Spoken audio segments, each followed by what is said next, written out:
내 인생에 용기가 되어준 한마디, 정우승 산문집 72번째. 남을 용서하지 못하면 내가 죽는다.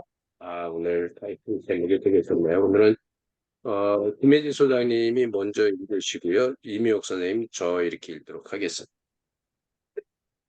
읽겠습니다. 남을 용서하지 못하면 내가 죽는다.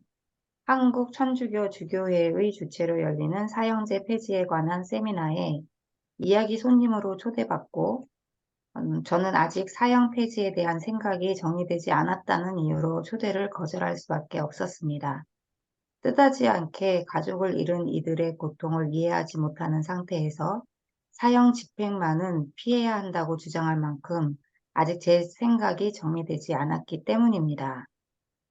한순간이라도 가족을 잃은 피해자의 입장이 돼 보면 저 또한 치솟는 분노를 잠재우기 어렵습니다.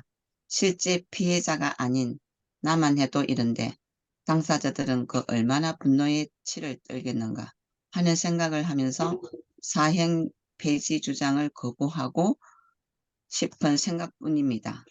피해자들 중에 내 가족을 죽였지만 그래도 용서하고 싶다라는 분도 있고 죽어서 지옥에까지 따라가서라도 복수해야겠다는 분노도 있었지만 저는 정작 어떤 태도를 지녀야 할지 알 수 없었습니다. 다만 내가 만일 그들의 입장이라면 절대 용서하지 않을 것이라는 생각뿐입니다. 절대 용서하지 않겠다는 생각이 오늘의 제 삶을 지배합니다. 제 고통의 절반 이상을 남을 이해하지 못하고 용서하지 못하는 데서 비롯됩니다. 용서라는 한자의 뜻을 살펴보면 용은 집과 골짜기처럼 깊게 거두고 받아들인다는 뜻이고 서는 나와 같이 마음을 쓰라는 뜻입니다. 그러니까 결국 남을 자신처럼 대하고 받아들여 주라는 뜻입니다. 그러나 저 맞나요? 예, 저가 하면 될 것 같아요. 맞아. 저기 김혜지 소장님. 헷갈렸어. 그러나 저는 남을 나 자신처럼 남의 잘못을 나의 잘못처럼 받아들이지 못합니다. 용서하기 위해서는 나를 아프게 한 상대방을 먼저 이해해야 한다고 하고, 이는 고통스러운 기억을 사라지게 하기 위한 필요 조건이라고 합니다만, 그런 상대방을 이해하기 어렵습니다. 상대방을 이해하면 할수록 용서가 더 쉬워진다고 하지만, 이해하려고 하면 할수록 분노만 더 커집니다. 어떻게 하면 용서의 길에 이룰 수 있을까요? 용서하지 못하면서 오는 고통의 무게를 좀 줄일 수 있을까요? 결국 용서에 이르지 못한다 하더라도 용서의 방법이라도 배워 좀 편안해질 수 있을까요? 저는 용서를 실천한 이들을 통해 용서를 배우려고 노력해 왔습니다만 그것 또한 어렵습니다. 그것은 성자적 삶의 태도를 지닌 사람들만 가능하지, 가능하지, 가능하지, 저 같은 평범한 사람에겐 불가능한 일로만 여겼습니다. 청년 시절엔 용서라는 중심 철학을 지닌 달라이 라마를 통해 용서의 방법을 배우려고 노력했습니다. 그는 1950년 중국에 강점된 티베트인들에게 나를 고통스럽게 한 사람에게 미움이나 악감정을 키운다면 내 마음의 평화만 깨진다고 가르쳤습니다. 그런데 그 가르침을 그때도 이해하기 어렵지만 지금도 잘 이해하지 못합니다. 내 마음의 평화를 위해 나라를 빼앗아 버린 이들을 미워하고 중화하면 안 되는 것일까요? 최근 티베트의 젊은 스님들이 독립을 외치며 연이어 분신할 때마다 달라이 라마는 분신하지 말라고만 하지 그러한 방법이라도 정할 수밖에 없는 상황과 원인에 대해 분노하는 모습은 보여주지 않습니다. 제 좁은 소견이지만 그는 용서의 그릇에 분노의 불꽃을 다 녹여버린 듯합니다. 그래서 그의 용서의 방법에 대해 저처럼 평범한 사람은 어떻게 접근해야 할지 알 수가 없습니다. 달라이 라마의 용서라는 책을 보면 그런 이야기가 나옵니다. 이런 이야기가 나옵니다. 중국이 티베트를 침공하기 전부터 달라이 라마와 잘 알고 지낸 한 스님이 있었습니다. 중국이 티베트를 침공했을 때 달라이라마는 피신하여 인도를 가서나 그 스님은 피신하지 못하고 체포되어 감옥에 끌려가 18년 동안 온갖 고문을 당했습니다. 그 뒤 달라이라마가 20년 만에 인도에서 그 스님을 다시 만나게 되었습니다. 그 스님은 18년 동안이나 감옥에 갇혀 있었음에도 불구하고 예전과 크게 달라진 모습이 아니었습니다. 달라이라마는 그 스님에게 18년간 모진 고문을 당하면서도 두려웠던 적이 없었냐고 물었습니다. 그러자 그 스님은 나 자신이 중국인들을 미워할까봐, 중국인들에 대한 자비심을 잃게 될까봐 그것이 가장 두려웠습니다. 하마터면 큰일 날 뻔했습니다. 라고 대답했습니다. 네, 박수홍 교수님 453쪽 맨 밑에 달라. 네, 알겠습니다. 저는 이 이야기를 읽으면서 그럴 수가 있는가? 그 스님의 말씀을 믿을 수가 없다는 생각이 들었습니다. 그토록 무자비하게 나라를 빼앗기고 그것도 모자라 자신을 18년간이나 감옥에 가두고 고문한 그들을 미워할까 봐 걱정했다니 도저히 이해하기 힘들었습니다. 만일 제가 그 스님이라면 달라이라마를 만나자마자 그동안의 모든 분노와 마음의 감정을 다 쏟아놓았을 것입니다. 그러나 그 스님은 그렇지 않았습니다. 중국인들을 늘 용서하고 있었습니다. 어떻게 그럴 수가 있을까요? 도대체 용서란 무엇일까요? 저는 용서가 무엇인지 모릅니다. 용서가 내 삶에 왜 필요한지도 모릅니다. 그래도 지금까지 용서하지 못하더라도 용서하려고 노력은 해야 한다고 막연히 생각하며 살아왔습니다.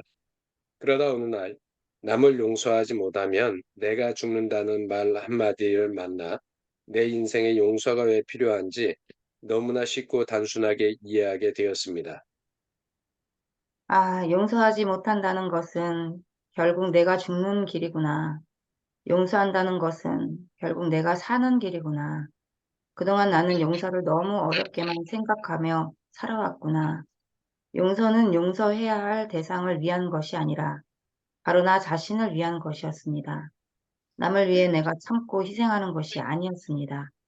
내가 용서하고 싶어서 용서하는 게 아니라 내가 살기 위해 용서하는 것이었습니다. 저는 용서하지 못함으로써 내가 죽고 싶지는 않았습니다. 남을 용서하지 못하면 내가 죽는다는 이 말은 심리학자 딕 티비처가 쓴 용서의 기술의 원제 살아가기 위해 용서하라를 달리 표현한 말입니다.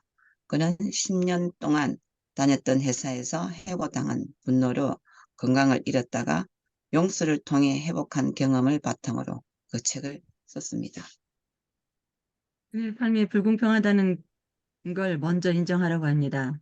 당신도 나도 타인의 행동을 통제할 수 없다. 살면서 겪는 모든 불행을 예측하고 예방할 수 없다. 모든 상황에서 삶을 공정하게 만든다는 것은 불가능하다. 따라서 내 삶이 불가능한 것은 그 누구의 탓이 아니다라고 말합니다. 그러면서 용서는 어떻게 있는가의 문제가 아니라 어떻게 기억하느냐의 문제라고 말합니다. 용서를 잊기 위한 것이라고 생각하는 것은 잘못된 통념이라는 것입니다. 용서는 내게 상처 준 이에게 넘겨준 내 삶의 통제권에서 나를 해방시키며 과거의 상황이 나의 현재를 지배하지 않도록 가르친다는 것입니다. 따라서 기억하지 않으려고 애써 노력한다는 것은 내게 상처 준 자에게 넘겨준 내 삶의 통제권 속에 스스로 갇혀 늘 지배당하는 결과를 가져온다는 것입니다. 용서는 결국 자기 삶과 행복을 자신이 책임지는 길인데 기억하지 않고 늘 잊으려 함으로써 지배당해서는 안 된다는 것입니다. 그동안 저는 용서할 수 없으면 잊기라도 하자고 늘 생각해 왔습니다. 그러나 용서할 수 없기 때문에 잊을 수가 없었습니다. 그러나 이제는 잊으려고 노력할 게 아니라 오히려 기억함으로써 스스로 빼앗긴 내 삶의 통제권을 되찾아야 한다고 생각합니다. 사랑과 고통이 한 몸이듯 사랑과 용서도 한 몸입니다. 용서가 없으면 사랑이 없습니다. 용서하지 못하니까 고통스러운 것입니다. 인간이 짓는 가장 큰 불행은 용서하지 못하는 것입니다. 남을 죽이려고 하면 내가 먼저 죽듯이 용서하지 못하면 내가 먼저 죽습니다. 내가 살기 위해서라도 용서는 필요합니다. 저는 용서하지 못해 고통스러울 때마다 남을 용서하지 못하면 내가 죽는다고 생각하면서 가끔 이 우화를 생각합니다.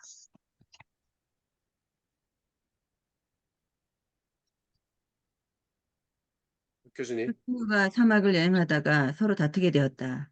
한 친구가 화를 참지 못하고 다른 친구의 뺨을 때렸다. 뺨을 맞은 친구는 기분이 나빴지만 아무 말도 하지 않고 모래 위에 이렇게 적었다. 오늘 나의 가장 친한 친구가 내 뺨을 때렸다. 그들은 오아시스가 나올 때까지 오랫동안 말없이 걸었다. 마침내 오아시스에 도착한 그들은 목욕을 하기 위해 늪으로 갔다. 그런데 뺨을 맞았던 친구가 목욕하러 들어가다가 그만 늪에 빠지고 말았다. 그때 뺨을 때렸던 친구가 그를 구해주었다. 그는 늪에서 빠져나오자 이번에도 아무 말 없이 돌에다 이렇게 썼다. 오늘 나의 가장 친한 친구가 나의 생명을 구해주었다. 그를 때렸고 또한 그를 구해준 친구가 의아해서 물었다. 내가 너를 때렸을 때는 모래에다가 적었는데 너를 구해준 후에는 왜 돌에다 적었지? 그는 미소를 띠며 이렇게 대답했다. 누군가가 내게 잘못했을 때는 그 사실을 모래 위에 적어야 해.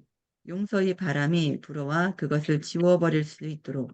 그러나 누군가가 내게 좋은 일을 했을 때는 그 사실을 돌에다 기록해야 해. 그래야 바람이 불어와도 영원히 지워지지 않을 테니까. 너무 멋지네요. 제가 음, 읽었는데. 음, 그렇다고 혼자 다 읽어요. 그 좋은 그러게. 얘기를. 이게 심취해가지고. 이 내용이 심취해서 그냥 다 읽어버렸네.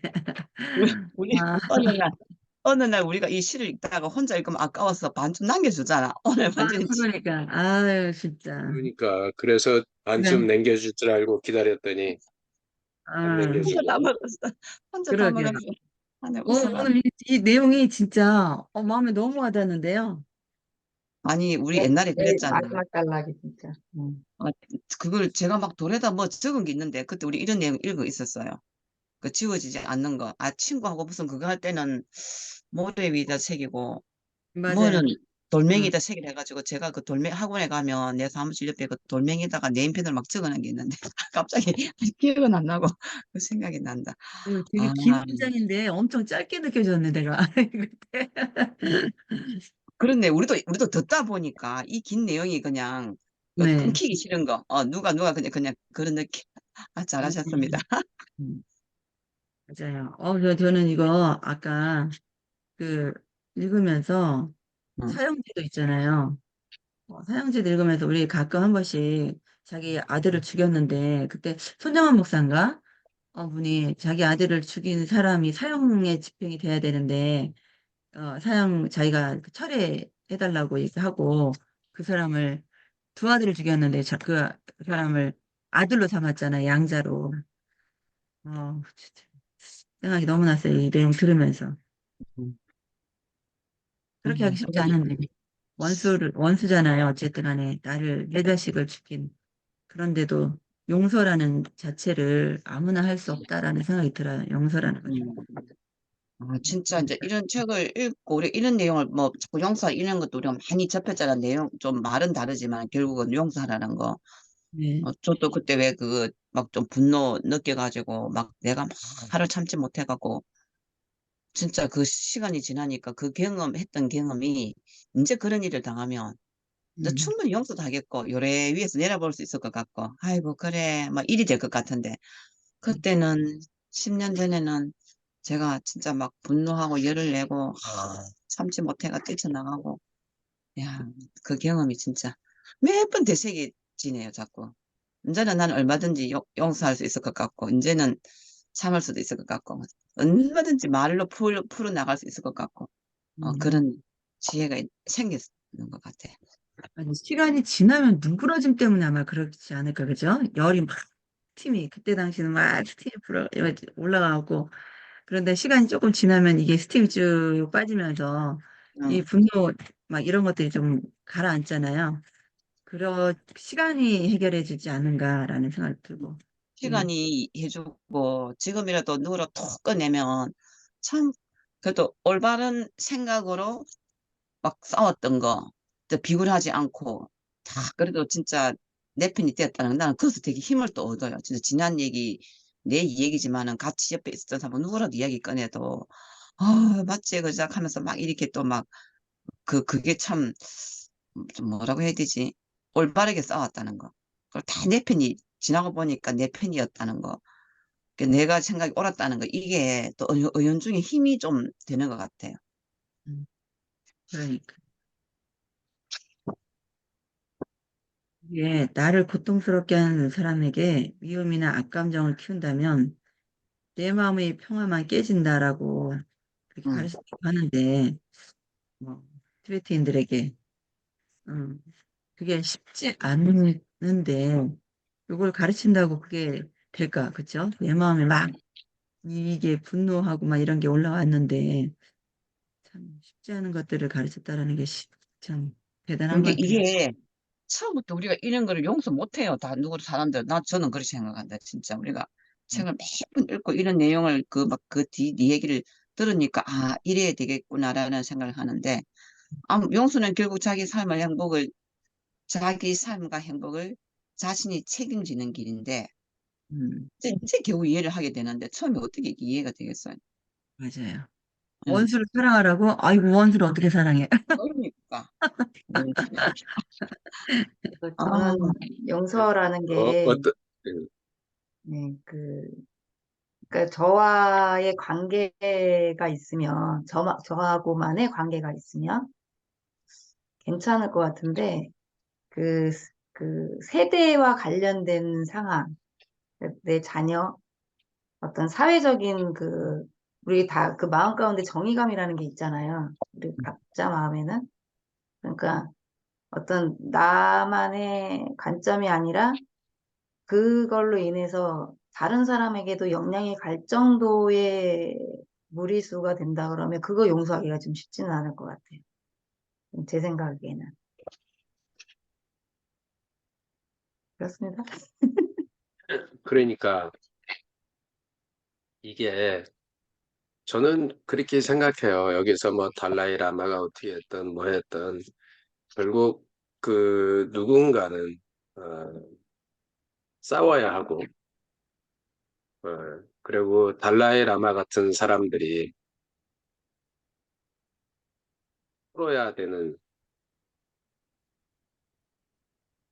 그러니까 결국 그 이제 어떤 개인의 문제는 금방 혜지 소장님 얘기하셨던 것처럼 뭐 조금 더 어떻게 보면 쉽게 풀 수 있죠. 그러나 이 팀과 국가의 문제라면 조금 더 달라지지 않을까. 왜냐하면 국가의 문제인데 그냥 용서만 한다. 그 해결이 될까요? 안 근데 되겠죠. 어, 그러니까 요즘에 그 국가 간의 전쟁이 왜 일어날까? 어제 참 그거 북한에서 찌라시 그래서 풍선이 날아왔대잖아요. 어제 그저께 저녁에 우리 엄청 놀랐거든요. 11시 자체가 몸이 안 좋아갖고 잠이 조금 일찍 들었었는데 갑자기 우리 집에서 막 그 디디디 소리가 나가지고 놀래갖고 이 네 대가 한꺼번에 동시에 울렸잖아요. 네 명이니까 엄청 놀래갖고 지진 일어났나 뭐 전쟁 일어났나 뭐 이래가지고 어, 놀라가지고 엄청 놀랐었거든요. 오늘 아침에 김일 교수 얘기하더라고 260개의 풍선이 날아왔다고 북한에서. 음, 근데 그 야밤에 그걸 보낸 거예요? 난 야, 매밤에 울고 엄청 놀랐잖아요. 아무리 그래도 그렇지 그 야밤에 아, 아이고. 11시 20분 이게 정도 됐을 것 같아요. 이게 시간이. 보면 이렇게 이런 게 날라왔어요. 이게 그러니까 이 오물이 들어있는데 일부는 화약이 있다고 이야기를 하더라고요. 음, 충청동에서 150개가 발견된 게 150개. 야, 현재 오후 4시 현재 대남 오물풍선은 260여 개가 관측됐다. 현재 공중에 떠 있는 대남 풍선은 없다라고 밝혔다. 그래서 이렇게 이 오물이 이렇게 떨어지고 와, 이게 대단하다. 상황 무기라면 이게 서울 영등포 경인고속도로 입구에 아, 와, 그러니까 이것들이 엄청난 일이죠, 사실은. 어, 실제로 이 북한에서 이렇게 이제 떨어졌을 때 여기 이거는 이제 또 다른 곳에 떨어진 유리키도 생겼고 요 밑에 어, 달렸잖아요. 떨어지려고 할 때 어떻게 저걸 촬영을 했지? 떨어진 아니, 거겠죠. 저렇게 터지기 전에.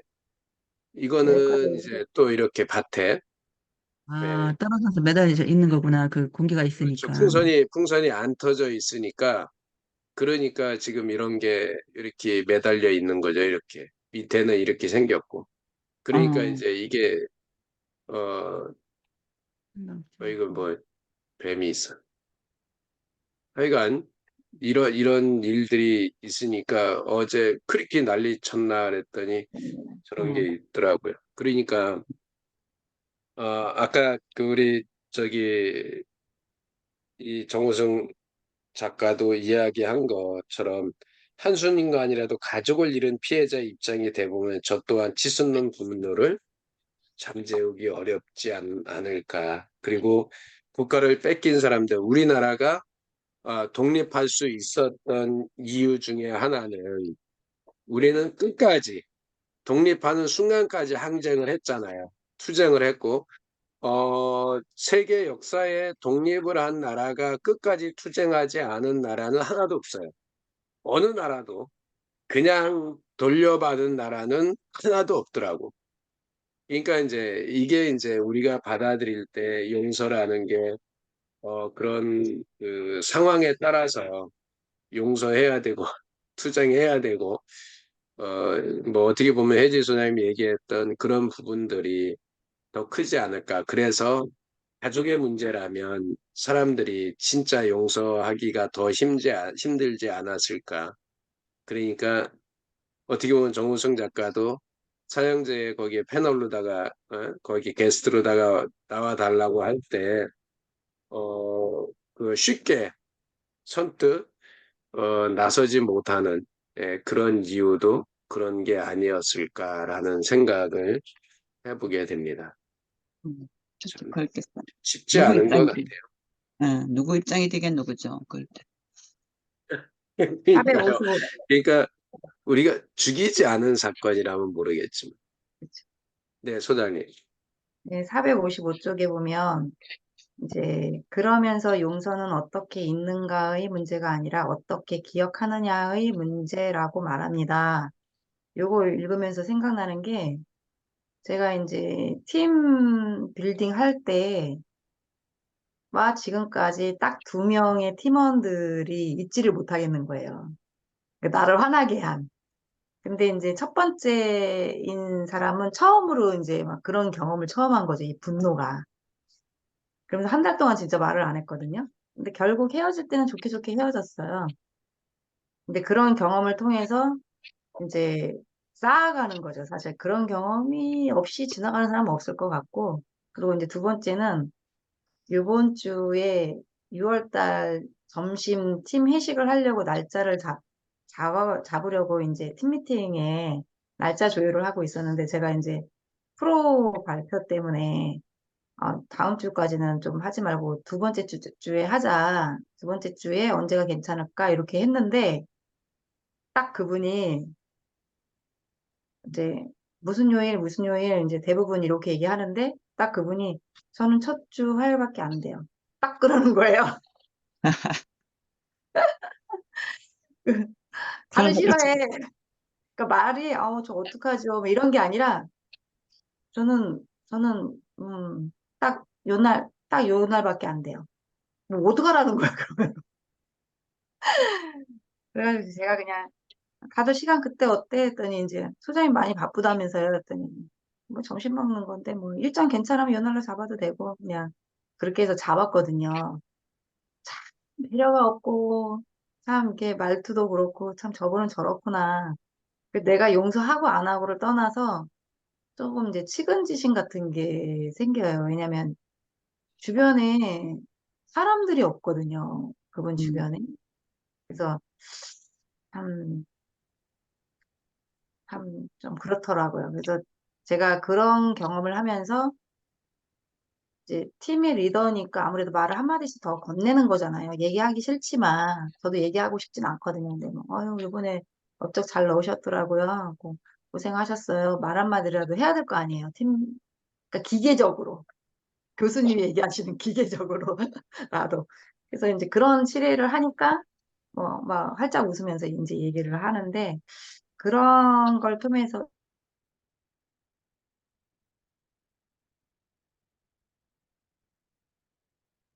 그걸 저는 네. 느끼거든요. 그래서 그거를 기억하는 것이 나는. 그 경험을 기억을 하는데 저분들은 뭘 기억할까? 그냥 계속 분노만 쌓여 있는 게 제가 느껴지거든요. 화나고 이미지 때문이야. 뭐 이런 것들을 제가 느끼거든요. 근데 주변에서는 이제 제 편이 되어주는 거죠. 말하자면. 저 사람은 어떻게 저런 성향을 가졌어? 뭐 이러면서 얘기를 하는데 그냥 안 되게 봐. 그냥 얼마나 힘들겠냐. 그냥 그렇게 얘기하는데 참, 예, 안타깝습니다. 조금 더 이야기 나누세요. 저는 조금 준비 좀 할 게 있어서요. 아니, 교수님 같이 맞춰요. 네, 그럴까요? 같이. 오늘 네. 그러면 조금 일찍 사진 찍고 예, 저도 화성으로 가야 돼서. 용서의 이야기는 여기까지 하겠습니다. 네, 사진 한번 찍겠습니다. 네, 하나, 둘, 셋. 셋. 최성경 선생님 나오셨다. 예, 감사합니다. 네, 오늘도 좋은 하루 되고요. 오늘 이런 얘기를 했으니까 특히 더 용서하는 그런 어떤 일이 생겨도 마음에 담아두지 말고 풀어주고 오히려 상대편에게 기쁨과 행복을 전해주는 그런 하루였으면 더 좋겠다. 그리고 우리 혜지 소장님 오늘 하는 일, 만나는 고객 그 모든 일들이 좋은 일만 행복한 일만 잘 이루어졌으면 좋겠습니다. 우리 네, 오늘 하루 행복한 하루 되시기 바랍니다. 네, 감사합니다. 네, 파이팅! 네, 입니다. 화이팅. 네, 감사합니다. 토요일 날 뵙겠습니다. 네.